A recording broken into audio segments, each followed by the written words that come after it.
ኤርትራ ስጠራት ቤርሙዳ ብዬ ነው የምጠራት። ቤርሙዳ ቅድም ወንድሜ ዶክተር ሲናገር የገባ አይወጣም፣ በተለይ እግረኛ ወታደር።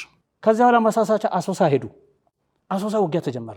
ማሳሳቻ እና ኃይል ከየት ሄደ? ከኤርትራ በአውሮፕላን ወደ አሶሳ ሄደ። ሚኒንግ ማመናመን እዚህ የትኛውን ያንን እምባቱንጋ የሚባለው ቦታ 35ኛ ብርጌድ የኛ ለማጥቃት ሻዕቢያ ኦልሬዲ ተዘግቷል። ያ የመጣው ጦር ተወርውሮ መጣው ዘጋው። እኔም በአጋጣሚ አስመራ ነው ተወልጄ ያደግኩት እና የኤርትራ እንቆቅልሽ ሁሌ ግራ ይገባኛል። እኛ ወላጆቻችንን አተናል፣ ወንድሞቻችንን አተናል፣ ጓደኞቻችንን አተናል።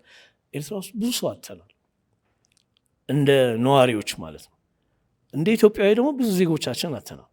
ጦርነትን የምንቃወም ከሆነ የማንፈልግ ከሆነ ሰው መገበር ማቆም ካለብን ይሄ 70 ዓመት ያስቆጠረ የኢትዮጵያና የኤርትራ ግንኙነት የጦርነትን ግንኙነት እንዴት አድርገን ነው የምንፈታው? ጥይታችንን ጨርሰን ግቢው አብቅቶለት የሻዕቢያ ሰራዊት ግቢውን ሲይዝ ጀንበር ሊጠልቅ ድንግዝግዝ ያለበት ታይም ነበረ። የመዋኘት ቻንስ እጅ ከመስጠት የመዋኘት እድሉ ስለነበረ ወደ ወደብ ተሻገርን። ወደብ ገና በጠላት ወይም በሻዕቢያ እጅ አልተያዘም። ያገላለጽ ችግር አለ፣ ያጻጻፍ ችግር አለ፣ የምሰጣቸው መረጃዎች ራሱ ችግር አለ። እያንዳንዱ ሰው በመሰለው እሱ በሚመኘው አይነት ሁኔታ ነው የሚያቀርበው እንጂ እውነቱ ሌላ ነው። የሻዕቢያ ጦር እንደዚህ አይደለም። በምንም አይነት መንገድ መሳሪያው ለአንዲት ደቂቃ ከራሱ 1 ሜትር እንኳን ርቆ አያስቀምጥም።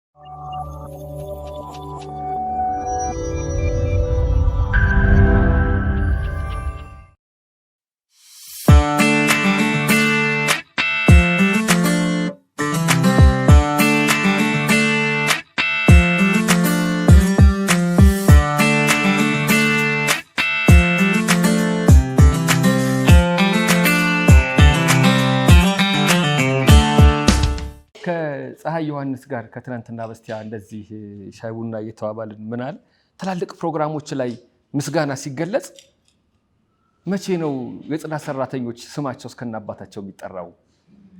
መቼ ነው ጥበቃዎች ስላበርክቷቸው የሚነገረው? ሁልጊዜ ክቡር ገሌ ይባላል። አስቀድሞ ስም የገነባ ሰው ላይ ተራራ ላይ ቆሞ እንደገና ሌላ ተራራ እንደመፍጠር ነው የሚኮነው ማለት ነው። ግን በጣም ለእኔ አዋቂ ማለት ሰዎች ልብ ማይላቸውን ሰዎችን ስም የሚያነሳ ነው። እስከና አባት ማለት ማንም መቼም ስማችንን ሊያነሳው አይችልም ብለው የሚታሰቡ ሰዎችን በታሪክ መዝገብ ላይ ወይም በተገኘው አጋጣሚ ሁሉ ስም እንደማንሳት የሚገርም ነገር የለም። ለዛ ነው ዶክተሮች እና ነርሶችን ያነጻጸርክበትን መንገድ የወደድኩት። እንደገና ቅድም ጋጋ ያለው በጣም ወሳኝ ነጥብ አለ። ሽልማት ያልከው ነገር አሁን መምህራን እውነትም ይሸለማሉ በልዩ ልዩ መድረኮች፣ ሌላ ሙያ ላይ ይሸለማል። ዶክተሮች በየዓመቱ የዶክተሮች ቀን የሚባል የሐኪሞች ቀን የሚባል እንዳለ አውቃለሁ። በሐኪሞች ቀን ታካሚዎች ምስክርነት የሰጡበት መድረክ ላይም ተገኝቼ አውቃለሁ። እንደዚህ ባለ ጉዳይ ላይ ትኩረት ተደርጎም ምስጋና መሰጠት አለበት። ሌላ እናንተን የመሰለ ሰው ማብዛት ስለሚያስፈልግ። ምክንያቱም ስለ አድዋ ጦርነት ሲነገር እነ ጄኔራል ገሌ እነ ራስ ገሌ ነው እንጂ ስማቸው የሚጠቀሰው ከመጋረጃው በስተጀርባ ስላሉ ወጌሾች ስማቸው ተጽፎ አንብበናል። እርግጠኛ ነኝ ብዙ ወጌሾች ሄደዋል። ስማቸው ግን እነማን ነው? የለም። ብዙ አዝማሪ ሄደዋል። ስንት አዝማሪ እናውቃለን? የለም። ልክ በጦርነት ጊዜም የእናንተ ሚና የእናንተ አስተዋጽኦ አለ። የታለ ስማችሁ? እንደ ሰው እንደ ተራ ዜጋ ያያችሁትን ይህን መጽሐፍ ቀባር ሲቀላን የወደድኩት ለዛ ነው። ጦርነት በዚህ ልክ ገብቶኛ አንብቤ በፊልም አይተናል። ግን ይህን ሁሉ መከራ ማየት መቻል እውነትም የሚያስብል በቃ የለም እንጂ እንደ ድሮ ትምህርት ሚኒስቴር ድሮ እንደሚያደርገው በቀዳማዊ አፄ ኃይለ ሥላሴ ዘመን እንደሚያደርገው ለየላይብረሪው እንዲገባ ከመመርጣቸው መጽሐፎች መካከል አንዱ ነው። የምር ነው ደግሞ እንደዚህ አይነት ምስክርነት መስጠት ከባድ እንደሆነ አውቃለሁ። ይሄ ግን የእውነት ጦርነት ስጋ ለብሶ ነፍስ ዘርቶ የሚታይበት መጽሐፍ ነው። ይሰቅቃል። በቃ ደግሞ ሚዛናዊ ከመሆኑ የተነሳ ይሄ መጽሐፍ እነሱን በደረሳቸው እንድል ሁሉ ያደርገኛል። እዛ ኤርትራ ያሉትም ሳነብ ይሄ መጽሐፍ ሳነብ ሲጀመር እድሜ ለበዓሉ ግርማ ኦሮማይን ካነበብኩ በኋላ ምን ይፈጥርብኝ ጀመረ? እማላቃቸው ያክስቶቼ ልጆች የሚኖሩበት ሀገር አረጋታለሁ። ኤርትራን፣ አስመራን ብሄድ መጣ እንዴ ብለው የሚቀበሉኝ ዘመዶች አሉኝ ሁሉ ይመስለኛል። እንደዛ እንዲሰማኝ አድርጓል። በዓሉ ግርማ ይሰማኛል የምር ማለት ነው። ይሄንን ሳይ ደግሞ ያንተ ሚዛን የመጠበቅ ለማንም ሀገር ያለማድላት የጦርነትን አስቀያሚነትን አጉልቶ ማሳየት ሚና ነው እንጂ ልትጫወት የፈለግከው እነሱ እኮ የሚል የለውም፣ ይሄ መንግስት እኮ የሚል የለውም። መሀል ሀገር ተወልደሃል፣ እዛ አድገሃል። እንደውም የሆነ ጊዜ ኤርትራዊነት ሁሉ እንዲሰማ ሆኖ ነበረ። ወደ ሀገራችሁ ስትገቡ ሲባል ነው አገርህ እንዳልሆነ የታወቀ ማለት ነው። ስለ ኢትዮጵያ የሚሰማህ እንደዛ ሆነ። ሁለት ሀገር ማለት ነው። እንደዚህ አይነት ያንተ አይነት ጓደኞች አሉ እንደዚህ የሚሰማቸው። ደግሞም አገር ያድናል ብዬ አምናለሁ። እንደዚህ ብሎ ማሰብ ሰው መሆን ሲቀድም ነው ትልቁ ነገር። እንቀጥላለን።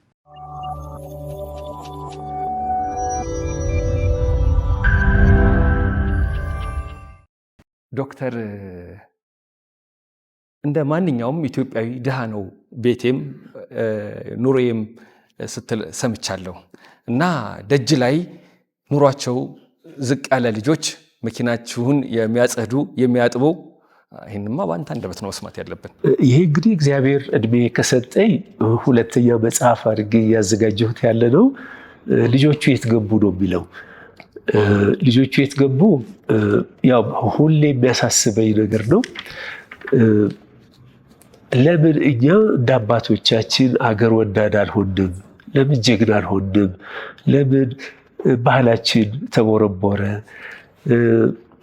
ለምን የባንዲራ ፍቅር እንኳን የለንም ብዬ ሳስብ የሆነ ነገር ተበጥሷል ማለት ይሄ የተላለፈው በደም የሚያልፈው ነገር ነው እንጂ ይሄ በባህልም ቢሆን በእምነትም ቢሆን ሊተላለፍ የሚገባው የስነ ምግባር የሌላም ትምህርት ወደኛ አላለፈም።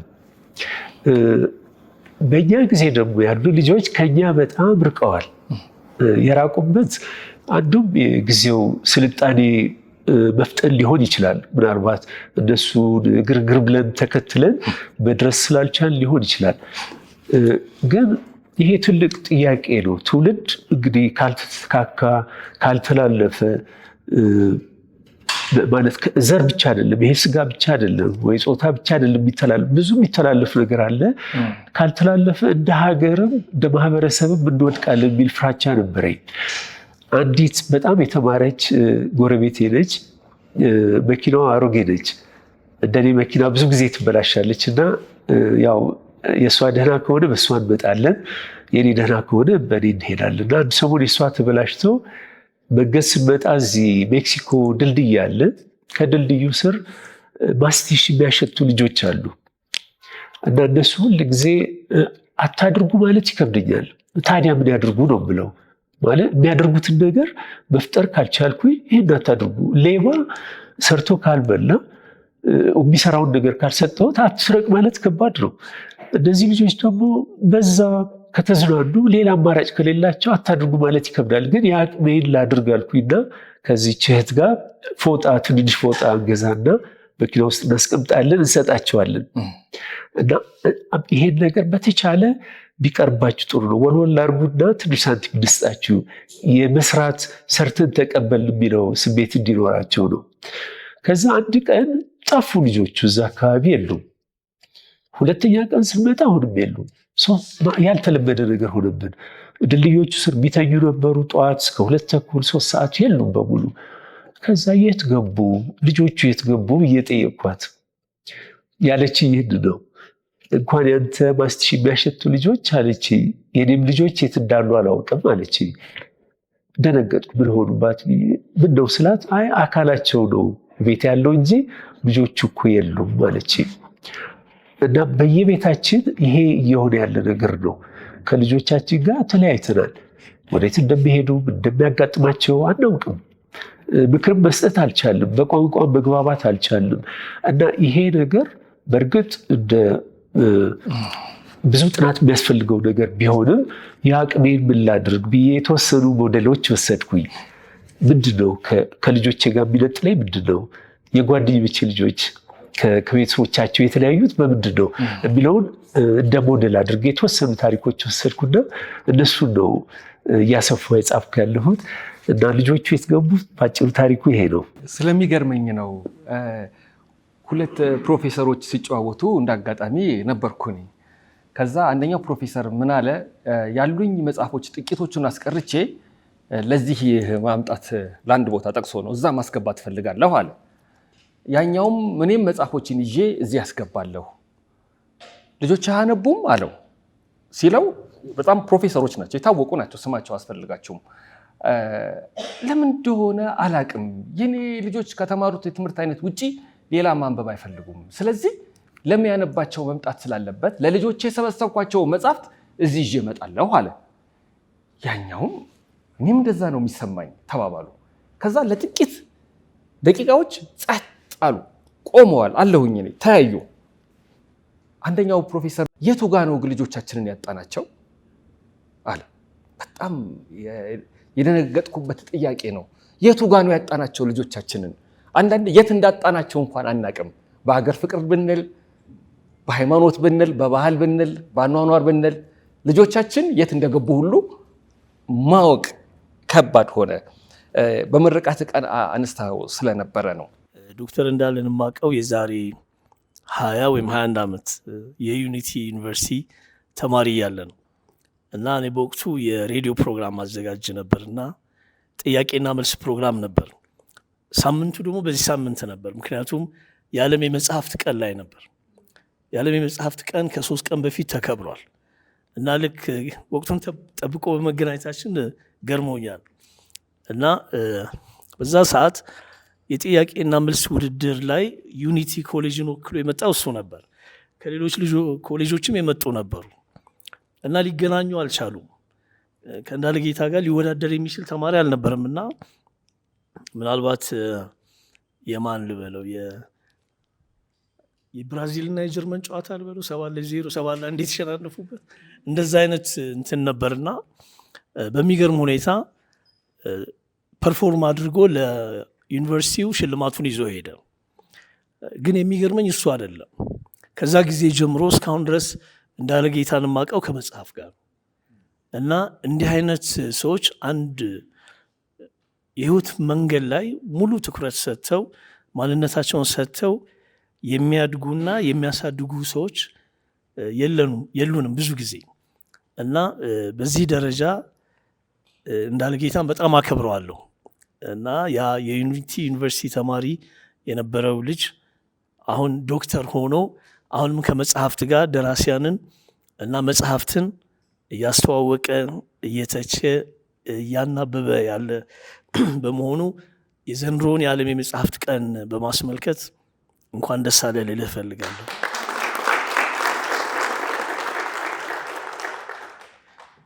ወደ ዶክተር ፍርዱ መጽሐፍ ጉዳይ ሲሄድ እኔም በአጋጣሚ አስመራ ነው ተወልጄ ያደግኩት እና የኤርትራ እንቆቅልሽ ሁሌ ግራ ይገባኛል። ያደግነው እኔ ደቀ መሐሪ የሚባል ቦታ የመጀመሪያ የልጅነቴ ትዝታ የተቀረጸው ደቀ መሐሪ ላይ ነው። ደቀ መሐሪ ትንሽ ከተማ ነች፣ የኢንዱስትሪ ከተማ ነች። አስመራ ውስጥ ኤርትራ ውስጥ ሁለተኛዋ ከተማ ትመስለኛለች ባልሳሳት እና በጣም ደማቅ ከተማ ነች፣ የፍቅር ከተማ ነች። ጥሩ ትዝታ ይዘን ያደግነው። ግን ምንድነው ቅድም አንዱ ወንድም እንዳለው መርዶ በየጊዜው ይመጣ ነበር እና ሌሊት 12 ሰዓት ላይ ነው መርዶ እንትን የሚለው በር ይንኳኳል እና አንዳንዴ እንሰማዋለን፣ አንዳንዴ ለቅሶውን ነው የምንሰማው። ያው የጦር ሰፈሩ ከጦር ሰፈሩ ወጣ ብሎ ያለ ላይ ሰፈር ይባላል፣ እዛ ነው።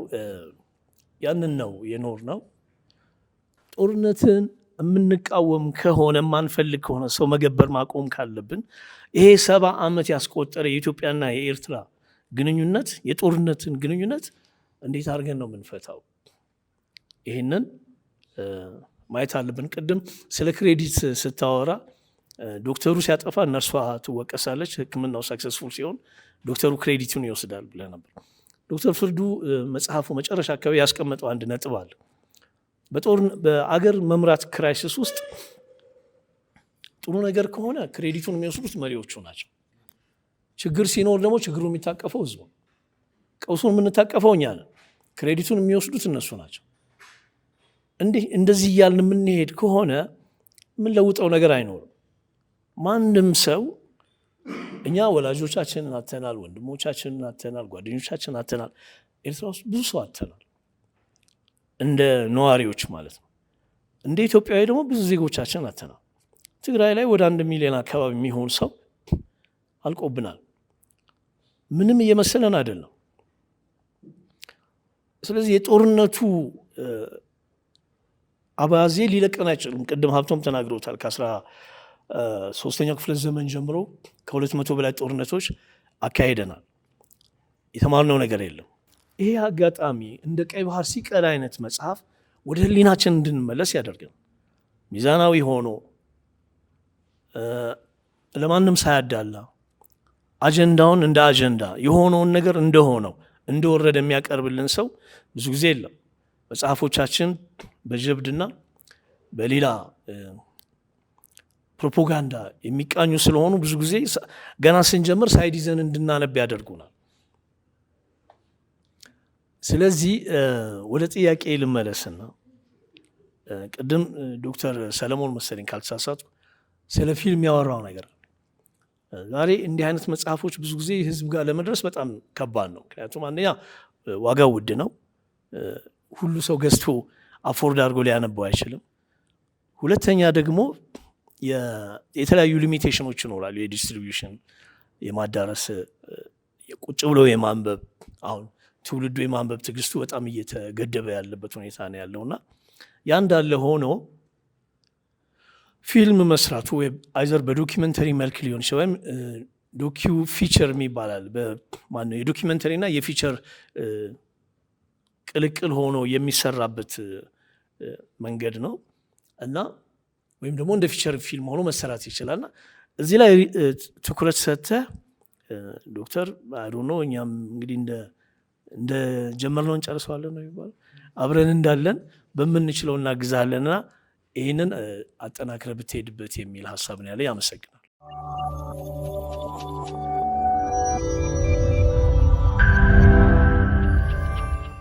ምጽዋው ጦርነት ላይ ከዶክተር ጋር አብሬ ነበርኩ።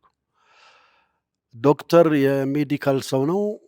እኔ ከመርከብ ላይ ወርጄ በመሬት ላይ ማገልገል ፈልጋለሁ። ረጅም ዓመት መርከብ ላይ ቆየው። ወደ ቢሮ ልዘዋወር ብዬ ኮማንድ ፖስት ማዘዣ ጣቢያ ነበርኩ እና ጦርነቱ ሲቀሰቀስ የኢትዮጵያ ባህር ኃይልን ግቢ ለመከላከል መሬት ያለው ሰው እንደ እግረኛ ነው መዋጋት የነበረበት። ያ ዕጣ ነው የደረሰኝ። መርከብ ላይ ማጥቃት ትችላለህ፣ ባህር ላይ ሆነ ሴፍ የመሆን ቻንስ አለ እና ዋናው ሜንጌት የተባለው ዋናው በር ላይ ነበረ። ከማዘዣው ጣቢያ በኋላ ምድቤ ዶክተር ደግሞ የሜዲካል ባለሙያዎች ቁስለኞችን የሚያክሙበት ማዘዣ ጣቢያ ጀርባ ሼልተር አዘጋጅተው እዛ ነበር ሕክምና የሚሰጡት። እዛ ቦታ ላይ እነ ደራሲ አለማየሁ ማሞም ነበሩ ከዶክተር ጋር። ዶክተር እንዳለጌታ ያው በደንብ ታውቀዋለህ አለማየሁን። ጀነራል ተሾመ ጋርም አብሬ ነበርኩ። ምክንያቱም ሁሉ ጥይታችንን ጨርሰን ግቢው አብቅቶለት የሻዕቢያ ሰራዊት ግቢውን ሲይዝ ጀንበር ሊጠልቅ ድንግዝግዝ ያለበት ታይም ነበረ። የመዋኘት ቻንስ እጅ ከመስጠት የመዋኘት እድሉ ስለነበረ ወደ ወደብ ተሻገርን። ወደብ ገና በጠላት ወይም በሻዕቢያ እጅ አልተያዘም። እዛ ጀነራል ተሾመ አሬንጅመንት ይሰራ ነበረ። ጀነራል ተሾመ ቀጭን እና እንደ እኔ በመርፌ ቀዳዳ የሾለከች ህይወት የሚል ድርሰት ጽፌያለሁ። ለዶክተር ፍርዳወቅም ነግሬዋለሁ። ለህትመት አልበቃም። እኔ ጓደኞች አጠገቤ ሲጎዱ በቻንስ የተረፍኩት ጻድቆኝ አይደለም እና በመርፌ ቀዳዳ የሾለከች ህይወት ታሪክ ቀይ ባህር ሲቀላ የተሰኘው ላይ የተጠቀሱ ቦታዎች አሉ። ዶክተር የመጽሐፉን ርዕስ አሰያየሙ በጣም አስገርሞኛል። አይ ምጽዋ፣ የምጽዋ ጦርነት ወዘተ የመሳሰሉ ርዕሶች በማውጣት ያተሙ ሰዎችን መጽሐፍ አንብበናል። ይሄኛው እኔም ራሴ ቀይ ባህር ሲቀላ እዛው ሆኜ ስላየው በመርፌ ቀዳዳ የሾለከች ህይወት ድርሰቴን ሳይታተም የቀረ 84 ዓመተ ምህረት ከጦርነቱ በኋላ የተጻፈው ቤት ያለውን ለምን እንደዚህ ብዬ አልሰየምኩትም ብዬ መንፈሳዊ ቅናት ሁሉ አድሮብኝ ይህን ለልጄ እየነገርኳት ነበረ። እና ይሄ መጽሐፍ ለአዲሱ ትውልድ ወንድሜ ከጀርባዬ ከኔ በፊት የተናገረው እንዳለው በፊልም ቢታተም እውቅናን ይሰጣል። ታሪክ ነው። ደራሲ አለማየሁ ማሞ ኑሮ በአሜሪካ ነው። ከ30 በላይ መጽሐፍ ጽፏል። እዚህ መድረክ ላይም ዶክተር እንዳለጌታ ጋብዞት ተገኝቷል። አንድ ሪሰርች ሰርቶ ነበረ በአዲስ አበባ ቲኔጀር ወጣቶችን ኢንተርቪው እንዲደረጉ አድርጎ ነበረ። ኢንተርቪው ምንድን ነው? ኢትዮጵያ የባህር በር ነበራት፣ ባህር ኃይልስ ነበራት ወይ የሚል ጥናት ለቲኔጀር ወጣቶች አቅርቦ 88% የምናውቀው ነገር የለም ነው ያሉት። 12% ብቻ አዎ ሰምተናል፣ ኢትዮጵያ ወደ ምጽዋና አሰብ የሚባል እንዳለ ሰምተናል፣ አባታችንም እናታችንም ነግራናለች የሚሉ ወጣቶች 12% ብቻ። ይሄ መጽሐፍ ለአዲሱ ትውልድ ትልቅ ድጋፍ ይሰጣል። በዛሬው ዕለት እዚህ በመታደሜ ብዙ አየር መያዝ አልፈልግም፣ ደስተኛ ነኝ። ከዶክተሩ ጋር አብሬ እዚህ ጋር መሆኔ ዶክተር እንዳለጌታ መድረክ ላይ ሁልጊዜ እመኝ እንደነበረው ዛሬ ተሳክቶልኝ እዚህ በመገኘቴ በጣም ደስ ብሎኛል። አመሰግናለሁ።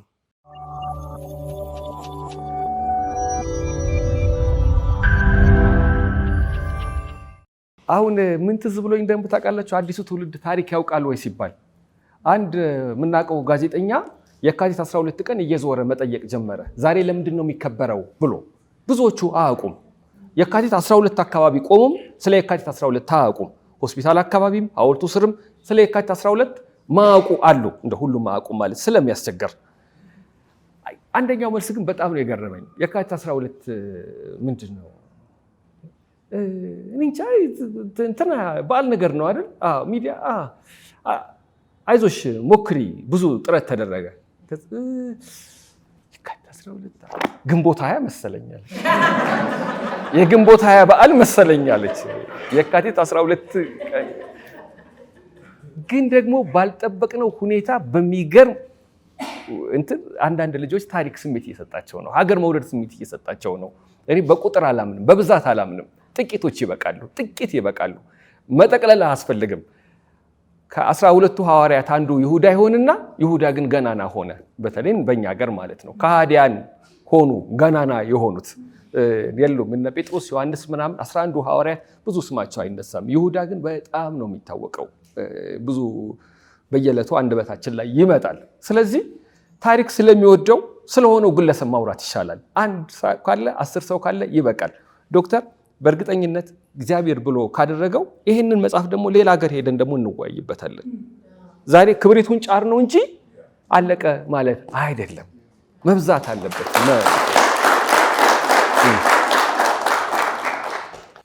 ተወልጄ ያደግኩት አስመራ ነው። ከፍርዱ ጋር ቤተሰብ ነን እንዳጋጣሚ እና እድሜም ትንሽ አይደለም 68 ዓመት ነው። ስለ 68 ስለ ኤርትራ ስጠራት ቤርሙዳ ብዬ ነው ምጠራት። ቤርሙዳ ቅድም ወንድሜ ዶክተር ሲናገር የገባ አይወጣም። በተለይ እግረኛ ወታደር ወይ በሞት በመርዶ ነው የሚወጣው፣ ወይ ቆስሎ ከባድ ቁስለኛ ወይ ምናምን እድል ካገኘ ነው። ካልሆነ እዚያ ተውጦ ነው የሚቀረው። አየር ኃይልና ባህር ኃይል ይወጣሉ። በጣም የሚቆጨኝ የኤርትራ ጦርነት ሲመጣ ስለ ቀይ ባህር ስናወራ ብዙዎቻችን ጋዜጠኛ ስለነበርኩ ነው። ሙዳይ መጽሔትና ጋዜጣ የምታውቃት ከሆነ አንዱ እኔ ነኝ የነበርኩት፣ ሙልጌታ ይባላል። እና ምንድን ነው ሬድ ሲ ኮስታ ሲባል እኛ አሁን ቁንጽል ነው ያየ ነው። ስለ ምጽዋ ብቻ ነው የምናወራ ያለ ነው። ቀይ ባህር የት ነው ያለው? እስከ ባቤል መንደብ ነው ያለው። አሁን እኮ ጦርነት አለ እኮ። ቀይ ባህር እኮ በደንብ ሊቀላ እኮ እየተዘጋጀ ነው ያለው። ሬድ ሲ አይደለም እንዴ? እነ ቻይና አሉ አይደለም እንዴ? ማን ነው አሁን ያልገባ እዚያ? ድሮ ሲጀመር ይሄ ነገር በንግድ ነው የተጀመረው አይደለም? ድሮ እኛ ማነስ አንዋለድ ቅድመ አያት የነበረው አይደለም እንዴ? አሁን ግን ወደ ዘመናዊ መጣ፣ ወደ ሃይማኖትም ተቀየረ። እነ ሁቱ አይደለም እንዴ? እና አልሸባብ ብዙ ታሪክ አለው ማለት ነው።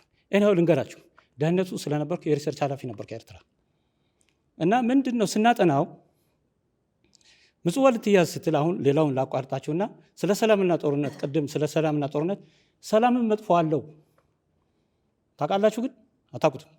ለምን? ጥጋብ ነዋ። ሰላም ሲመጣ ጦርነት ትፈጥራለህ እኮ። ሰላም የሚመጣ በጦርነት ነው አይደለም እንዴ?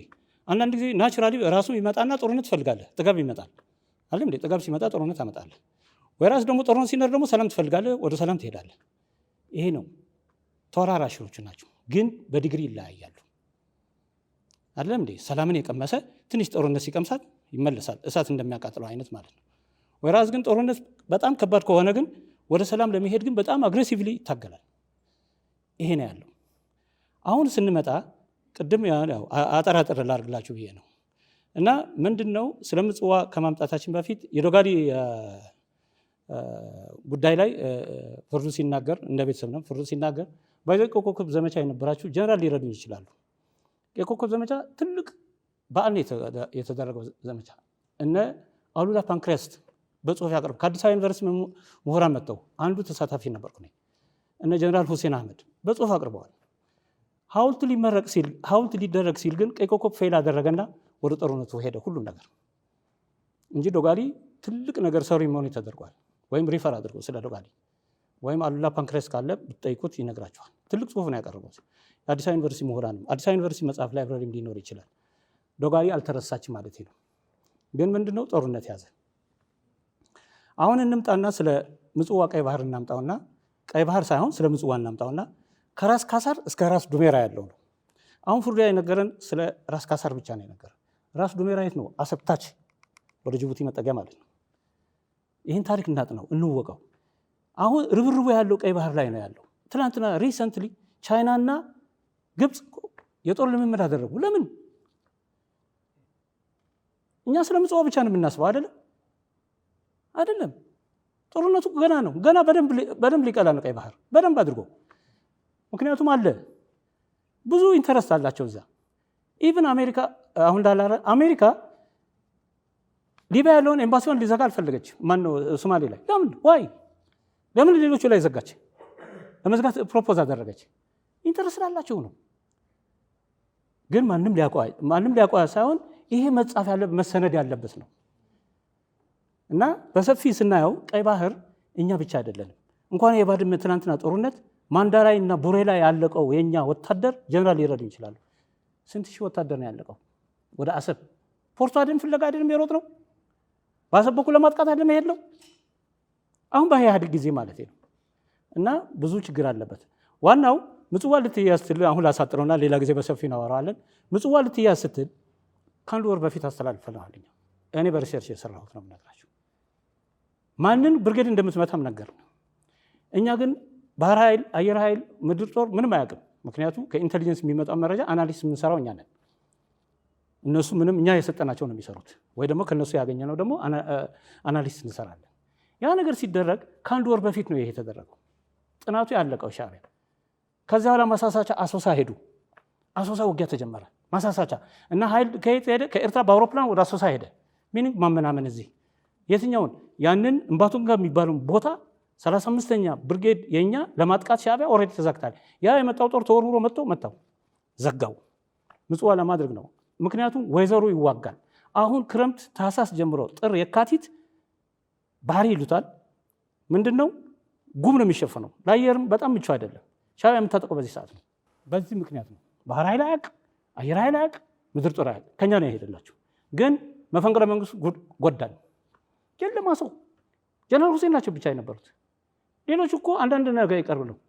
ያ ነው ሁሉ ነገር ያመጣው። ተበላላን እኮ እርስ በራሳችን አይደለም እንዴ? ትልቁ ፌለሪቲ ያመጣው እኮ መፈንቅለ መንግስቱ ነው። እነዚያ ጀነራሎች አለቁ በሙሉ። ማን ይዋጋ? ይሄ ነው። እና ምጽዋ ከተያዘች ከአንድ ዓመት በኋላ ነው አስመራ የተያዘችው አይደለም እንዴ? እና ይሄ ምንድነው? 3 ቀን ሲቀረው ሪፖርት አደረግን። ላፍ አረገችው ሻዕቢያ፣ ዘጋችው መንገዱን። አሁን ፍርዱ የተናገረው የቀይ ባህር የሚለው የኤርትራ ታሪክ የማያልቅ ነው። ጦርነቱ በጣም የጎዳም በደርግ ጊዜ የሞተ ህዝብ ማዕት ነው። ናደኡዝ ሲደመሰስ ስናይ ስንሸሽ፣ እኔ አሁን በሱዳን በኩል አድርጌ ነው የመጣው። ስንሸሽ ስንት ሰው ነው ያለቀው? ስንት ጀግና ነው ያለቀው? ራሱን ጥይት እየጠጣ በውሃ ጥም። ምግብ ቅድም የተባለው ውሃ ይገላል። ምግብ ስንቱ ነው ሆዱ ተቆዝሮ እንደ በረሮ ፈንድቶ የሞተው መንገድ ላይ? አልተጻፈም። ይሄ ስለ ግለሰቦች ታሪክ፣ ስለ ጀነራል ታሪኩ ስለምናምን ምን ይጠቅመናል? አይጠቅመንም። ያለቀው ስንት ጀግና ነው ያለቀው? እና ምንድን ነው ወደ መጨረሻ ላጠቃልላችሁ ላሳጥርላችሁ ፈልጌ ነው። አሁን ፍርዱ ፊልም የሚባለው ፈንቅል የሚባል ፊልም በደንብ አድርገው ሰንደው ሰሩት። ወይ ትግርኛ የሚችል ሰው በፊልም አይተነዋል። እሱ ማናሱ በደንብ አድርገው ነው የሰሩት። የፍርዱ ሚዛናዊ ነው። አትሊስት ከዚያ ኮላብሬት አድርጎ ሊሰራ የሚችለው ነገር ፖሲቢሊቲ ካለ መስራት ነው። ተሰርቷል ፊልሙ በደንብ አድርገው። ፈንቅል የሚል በጣም የሚዘገንን ፊልም ነው። የሚዘገንን እልቂቱ ብታዩት በጣም የሚዘገንን ነው። ብታገኙት እዩት። ሌላ ለፍርዱ የምጠቅመው አሁን ምንድነው መጽሐፏ ላይ ትንሽ ወደ መጨረሻው ፔጅ ላይ ከዛ ከፈንቅል ላይ አምጥቶ ከዚያ ላይ መሀል ላይ ያመጣውን ጉዳት ቢያሳይ ጥሩ ነው። እዚያች ላይ መጽሐፉ ላይ ሁለተኛ እትሙ ላይ ብታደርገው ጥሩ ነው። አመሰግናለሁ። በእውነት ዛሬ እዚህ በመገኘት እጅግ በጣም በጣም ነው ደስ ያለኝ። ስመኘው የነበረ መድረክ ነው እና በአጋጣሚ ይህን እድል አገኘሁኝ። ትልቅ ነገር ደግሞ ብዙ ምሁራን ባሉበት ነው ስለ አንድ ነገር ስለ ጦርነት ወይም ስለ አንድ መጽሐፍ ትንተና መስጠት ይከብዳል። ሙያዬም አይደለም፣ እኔ ወታደር ነኝ። ስለ ውትድርና ብትጠይቁኝ መናገር እችላለሁ። ግን እኔ በጣም ደስ ያለኝ ምንድን ነው ወጣቶች እንደዚህ ተሰብስበው ስለ አገራቸው ስሜታቸውን ሲገልጹ መስማት ለእኔ ትልቅ ደስታ ነው የሰጠኝ። በእውነቱ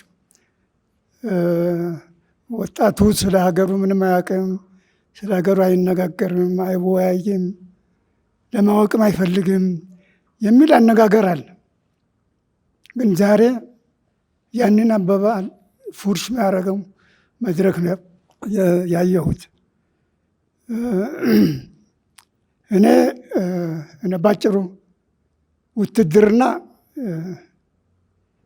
የተቀደሰ ሙያ ነው የምለው።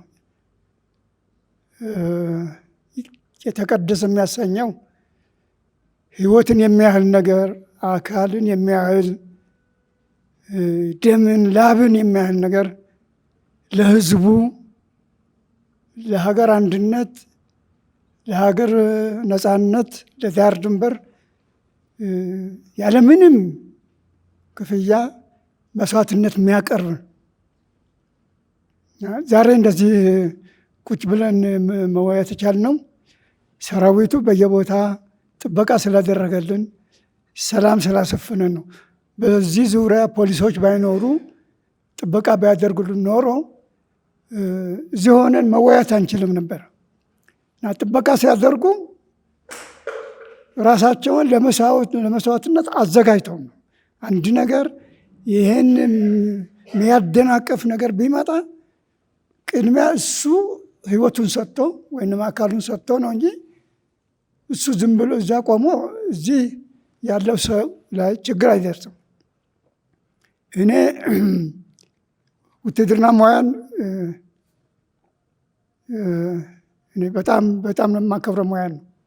ከ1968 ዓመተ ምህረት ጀምሮ እስከ 1978 ዓመተ ምህረት ድረስ ኤርትራ ነበርኩኝ እና እያንዳንዷ ኮረብታ፣ እያንዳንዱ ሸለቆ፣ እያንዳንዱ ወረዳ ያረገጥኩት ቦታ የለም እና ከጊዜ በኋላ ግን ከዛ በኋላ በ79 የማዕከላዊ እዝ ምክትል አዛዥ ሆኜ ከዛ መጣሁኝ። በዛ አይነት ሁኔታ ነው እንግዲህ ሁኔታዎቹ እንትን እያሉና ስለ ኤርትራ ችግር አለ፣ የአገላለጽ ችግር አለ፣ የአጻጻፍ ችግር አለ፣ የምንሰጣቸው መረጃዎች ራሱ ችግር አለ። እያንዳንዱ ሰው በመሰለው እሱ በሚመኘው አይነት ሁኔታ ነው የሚያቀርበው እንጂ እውነቱ ሌላ ነው እና ያ ወደፊት እርግጠኛ አንድ እድል ይሰጠኝና ዝርዝር ሁኔታውን ያኔ ያስረዳለሁ። ማወቁ ፍላጎቱ ጥሩ ነው። ግን ስናውቅ እውነቱን ወገናዊ ሆነን ስሜታዊ ሆነን አይደለም፣ ለእውነት ቆመን የነበረውን በቦታ ረግጠን አይተን ተሳትፈን ከሆነ ትምህርታዊ ይሆናል፣ ጥሩ ነው። በስሜት ብቻ ግን ባንነዳ ጥሩ ይመስለኛል። እና የወንድሜን መጽሐፍ አርእስቱ ብቻ ነው እኔ ያረከኝ። አርእስቱ ራሱ ገና ሳየው ቀይ ባህር ሲቀላ እና ቀይ ባህር ከኢትዮጵያ ታሪክ ጋር ብዙ የተቆራኘ ታሪክ ያላት ባህር ነች፣ ጠረፍ ነች።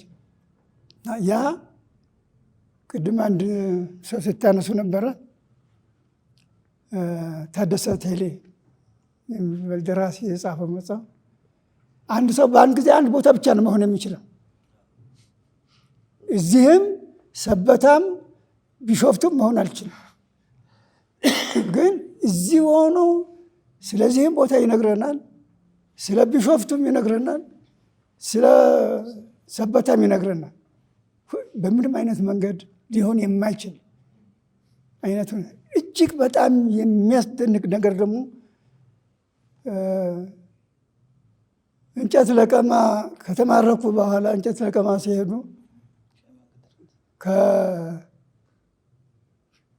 ከሻዕቢያ ጦር የሻዕቢያን ጦር በያዝኩት መጥረቢያ አንገቱን ብዬ ያንን የእሱን መሳሪያ ይዤ ሱዳን ገባሁ ይላል። ይሄ በፍጹም እኔ በምንም ተአምር የሚታመን አይደለም። በምንም የሻዕቢያ ጦር እንደዚህ አይደለም። በምንም አይነት መንገድ መሳሪያው ለአንዲት ደቂቃ ከራሱ 1 ሜትር እንኳን ርቆ አያስቀምጥም። ሁልጊዜ ከእሱ ጋር ነው፣ ከእጁ ነው ያለው። እና ሌላ ደግሞ መሳሪያ ተይዘው የሌላ አገር ድንበር አቋርጠም ተሻግሮ ካርቱም መግባት አይቻልም። ካርቱም መሳሪያን ይዤ ገባ ይላል። እና እንዲህ አይነት በጣም ታሪክን እንትን የሚሉ ነገሮች ተጽፈው ታያላችሁ። ነገሮችን ለማሳመር አዋቂ ለመምሰል ጀግናም ለመምሰል የሚደረጉ አቀራረቦች የኢትዮጵያን ሕዝብ ስህተት ላይ ይጥላል። በእውነት ግን አሁን ይቺ መጽሐፍ ይቅርታ የማንበብ ዕድል አልገጠመኝም። ሁኔታዎች አጋጥመውኝ መተቸች ማለት በጣም ይከብደኛል። ግን የቀረበው በሌሎች ሰዎች ሁሉ የተሰጠ አስተያየት እጅግ በጣም አስደስቶኛል። እጅግ በጣም አዝንቄያለሁ እና ይበል የሚያሳይ ነው። መቀጠል እንዳለብህ ነው በእውነቱና እኔም እንኳን ደስ አለህ ማለት እፈልጋለሁ። የጦር ሜዳ ውሎ በተሰኘው መጽሐፋቸው ላይ በቅርቡ ቆይታ ስለምናደርግ እዚህ የነበራችሁ ሁሉ ልትመጡ እንደምትችሉ ምንም ጥርጥር የለውም። በዚህ ፕሮግራም ላይ መሳተፍ የሚፈልግ ማንም ወዳጆቻችሁ፣ ወንድሞቻችሁ፣ ቤተሰቦቻችሁ የንባብ ፍቅር ያለባቸውን በሙሉ መጋበዝ ትችላላችሁ። ትኩረታችን የኢትዮጵያ ባህል፣ የኢትዮጵያ ታሪክ ላይ ነው። ዶክተር ፍርዳወቅ ማሞ የሰማሃቸው ጥያቄዎች አሉ፣ ሀሳቦች አሉ። ይህንን ሳልናገርማ ከዚች መድረክ አልወርዳትም ብለህ ለራስ የነገርከው ነገር አለ? ማጠቃለያ ብሎ ይሻለኛል። ሁል ጊዜ መቼም የማስተዋል አቅም ተሰጥቶናል። በደመ ነፍስ የምንመራ ሰዎች አይደለንም። ማስላት ደግሞ ተገቢ ነው ብዬ አምናለሁ። ሁሌ የማስበው ጦርነቶች ምን ፈየዱን ነው? ምን አተረፍን ነው? ምን ከሰርን? ኪሳራው በጣም ብዙ ነው። ኪሳራው እንግዲህ እንደ አንድ ክርስቲያን አማኝ የሰው ልጅ ዋጋ በጣም ውድ ነው። የሰው ልጅ ዋጋ ተመን የለውም። አንዴ መጋቢ ሐዲስ እሸቱ ሲናገሩ የሰማ የሰው ልጅ ዋጋው እግዚአብሔር ነው አሉ። ምክንያቱም የከፈለው ዋጋ ራሱ ክርስቶስን ነው፣ ወልድ የሆነው እግዚአብሔርን ነው።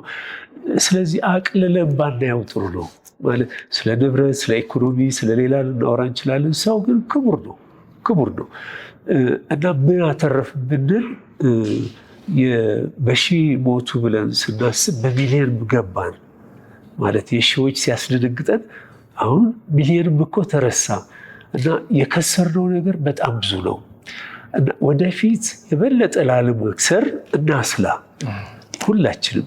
ሌላው ልለው የምፈልገው ነገር አንድ ሰው ቢጮህ ድምፁ በጣም ትንሽ ነው አይደል?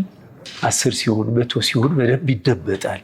ስለዚህ መጮህ እውነት ከገባን እውነትን መናገር የሁላችንም ድርሻ ነው። እዚህ ቤት አሁን እነዚህ አምፖሎች ባይኖር እኮ ጨለማ ነው አይደል? ይሄንን ቤት ጨለማ የሚያክል መብራት አያስፈልግም። 2 ወይ 3 ትንንሽ መብራቶች ሙሉ ጨለማውን ይገፋሉ። ስለዚህ የተወሰኑ ቅድም ወንድሜ ዶክተር ዳልጌታ እንዳለው ጥቂቶች ካበሩ ጨለማው ይገፈፋል። ጥቂቶች ደግሞ ዝም ካላሉ ከተናገሩ፣ ስለ ሰላም ከሰበኩ መልካም ነገር ወደ ምድራችን ይመጣል። ችግሩ ምንድነው? ክፉዎች በጣም ጮሆ ያወራሉ። ክፉ የሚያስበው በጣም አድምቀው በቃ እንደ መልካም ነገር ይፎክራሉ። ጨዋ ልበለው፣ ጨዋ ሰዎች ግን ዝም ይላሉ። ይሄ ምንም ጨዋነት አለ? ፈሪነት ነው። አድሚት ብናደርገው ይሻለናል። አንፍራ፣ እውነትን ለመናገር አንፍራ። ልጆቻችን አይሙቱብን። በቃ ቅድም ወንድሜ እንዳለው ሰለሞን ኖ ሞር በቃ ከአሁን ወዲህ አይሙት፣ ማንም አለ ምክንያት አይሙት። ሌላው የሚገለን ይበቃናል ብንል ድህነት እኮ አለ፣ ረሃቡ የሚገለው አለ፣ ቤት ማጣቱ፣ ብርዱ የሚገለው ያ ይበቃናል። አላስፈላጊ የሆነ ነገር ውስጥ አንግባ። ስለዚህ ጦርነት አያስፈልገንም የሚለውን ነገር ቅድም እንደተናገረው ወንድሜ ኦሃድ አሜሪካን ከጦርነት ያስቆማት የቪየትናሞች ጀግንነት እኮ አይደለም። መቀጠል ይችሉ ነበር። ህዝቡ ግን የራሱ ህዝብ በአንዋ ይበቃል፣ ልጆቻችን አይሙቱ፣ አካለ ስንኩል አይሆኑ፣ ቀውሶች አይሆኑ ብሎ ስለጮኸ ጦርነቱ ቆመ። እኛም እዚህም እዛም እንደዚሁ ብንጮህ የሚፎክሩ ባለጡንቻዎች ያኔ ትንሽ ማስተዋል ይጀምራሉ። እሺ ብለን ከተገፋን ግን ይቀጥላል እኮ። እኛ እንባላለን፣ ሌሎች ጮቤ ይረግጣሉ። ሌላው እንደ መልካም ነገር የምናገረው መጽሐፉ በአማዞን ታትሟል። የፕሮፌሰር መስፍን ወልደማርያም ልጅ ዶክተር መቅደስ ትባላለች። እዛ በደንብ አስተዋውቀው ተሰራጭቷል።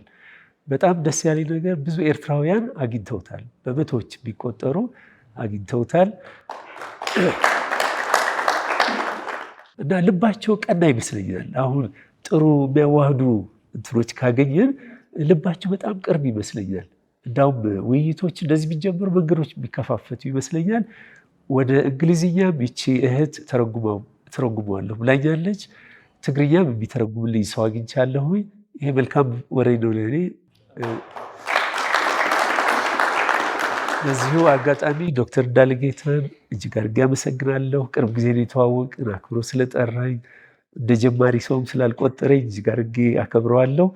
እንግዶቼ ደግሞ የተከበራችሁ የቀድሞ ጦር ባህር ኃይል አባሎች፣ ክቡር ጀነራል፣ ሌሎችም እንግዶች ይህ ጊዜ ስለሰጣችሁኝ እጅግ አድርጌ አመሰግናችኋለሁ። እግዚአብሔር ያክብርልኝ።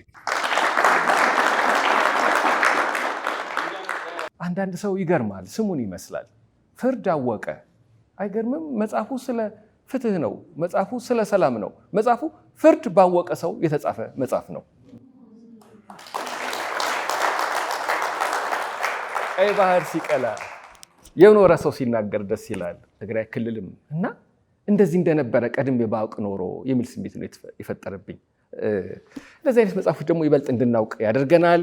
እንኳን መጣችሁ፣ እንኳን ጠየቃችሁ። ዶክተር ፍርድ አወቀ እንኳን ተገናኘን፣ እንኳን ተዋወቅን፣ እንኳን ተጨዋወትን። እጅግ በጣም እናመሰግናለን። ቆይታችን እንዴት ነበር?